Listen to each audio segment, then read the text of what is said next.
अगर हम जीत के आवेंगे तो स्वास्थ्य पर काफ़ी ख्याल रखेंगे। शराबबंदी के नाम पर गरीब को जेल के सलाखों में टेला जा रहा है। यानी क्या जमीनी स्तर पर जा करके आपने देखेंगे? एकदम देखेंगे। आहर पोखर का बनवाने का काम करूँगा। मैं अभी इमामगंज विधानसभा क्षेत्र के बाके बाजार प्रखंड में हूँ। तो मेरे सामने जो देख रहे हैं ये कोई परिचय के कोई मोहताज नहीं है।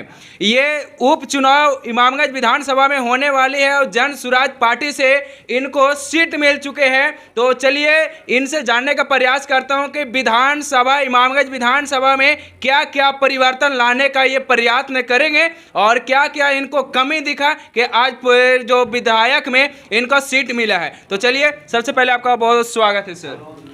धन्यवाद सर। आप कहीं अच्छे खासे डॉक्टरी करके अच्छा इनकम भी कर रहे थे, तो क्या ऐसा लगा कि हमको विधायक में से चुनाव लड़ना चाहिए? क्या आपको ऐसा दिखना को लेगा? इनकम नहीं कर रहे थे, जनता को हम सेवा कर रहे थे जी। ठीक है। अब आपने कहा कि 5 काम क्या करेंगे। सबसे पहले काम है, कृषि प्रधान देश है, कृषि पर निर्भर करता है ठीक है। मनरेगा जैसी योजना चल रही है, तो इस योजना को हमने किसानों को खेती और सब्जी जैसे फल लगवाने में इस मजदूरी का हमने सहयोग, उसी पैसा को काम करेंगे। सर सबसे बड़ी जब किसान के बात की अगर किए तो किसान का सबसे बड़े मुद्दा आता है कि सिंचाई को लेकर नहर की व्यवस्था है और टाइम पे देखें तो अभी जो लेयर है लेयर काफ़ी घट गया है। सबसे पहले तो नहर की व्यवस्था नहीं है सर।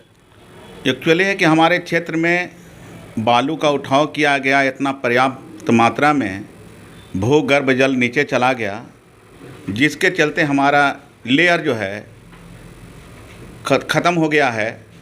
और हमने अभी बोला कि कृषि का जो संसाधन था, व्यवस्था था, वो सब ख़त्म हो गया है। नदी गहरा हो गया और हमारा पानी जो बांध लगता था वो ऊंचा हो गया। इसके चलते सिंचाई का जो व्यवस्था जो है अवरुद्ध हो गया है।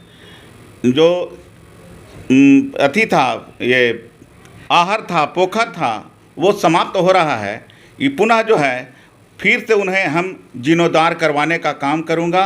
आहर पोखर का बनवाने का काम करूँगा, चेक डैम बनवाने का काम करूँगा, ताकि हमारे किसान हित में वो लाभ में आए। जी, किसान पे एक और आता है सर कि अभी जो एक मीटर लगा है, एक डिजिटल मीटर लग गया, उससे काफ़ी बिल भी आता है, तो किसान लोगों के ज़्यादा भुगतान करना पड़ता है सर। ये देखिए ये सब चल रहा है। शराबबंदी सरकार ने है पहले हर पंचायत में ठेकेदारी करवाने का काम किए ठीक है। न जाने उनको क्या दिमाग में हुआ कि शराबबंदी किए ठीक है ना। तो शराबबंदी के नाम पर हमारा गरीब गुरुआ को जेल के सलाखों में टेला जा रहा है, उससे जो है खून को चूसा जा रहा है। उसी तरह से पहले हम लोग के यहाँ बिजली उतना का प्रबंध नहीं था, अब बिजली मिली। जैसे शराब जो है गलिए गलिए ठेका दिलवाए, अब शराबबंदी हो गया। शराबबंदी के नाम पर शराब तो बंद नहीं है, लेकिन शराबबंदी के नाम पर गरीब को जेल के सलाखों में टेला जा रहा है। उसी तरह से बिजली हम लोग के यहाँ उतना नहीं था। बिजली की जब व्यवस्था हुई तो बिजली के नाम पर स्मार्ट मीटर लगा के गरीबों को खून चूसा जा रहा है।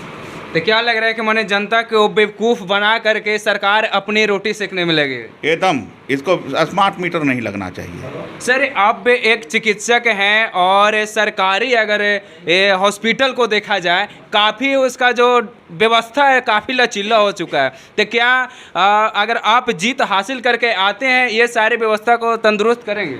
ये देखिए, स्वास्थ्य के अथी में अगर हम जीत के आवेंगे तो स्वास्थ्य पर काफ़ी ख्याल रखेंगे ठीक है।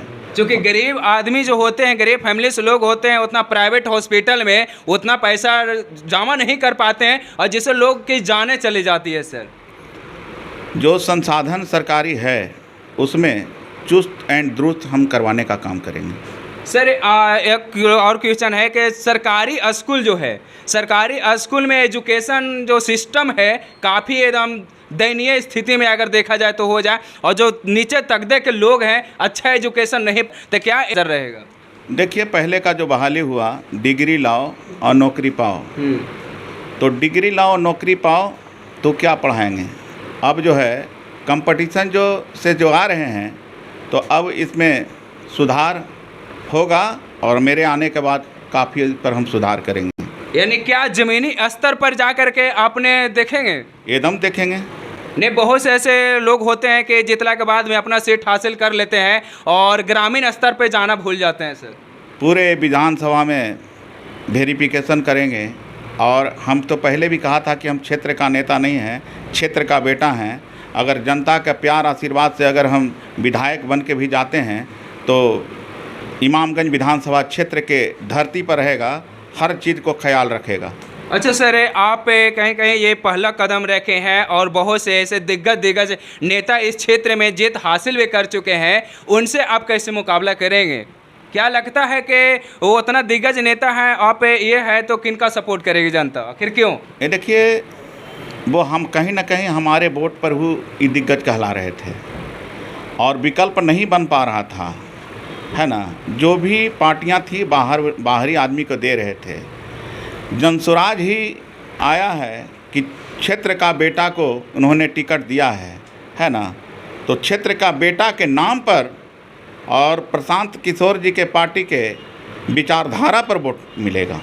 तो क्या लगता है कि जनता आप दिल तोड़ के एकदम दिल चाह से वोट देंगे? एकदम देंगे जी।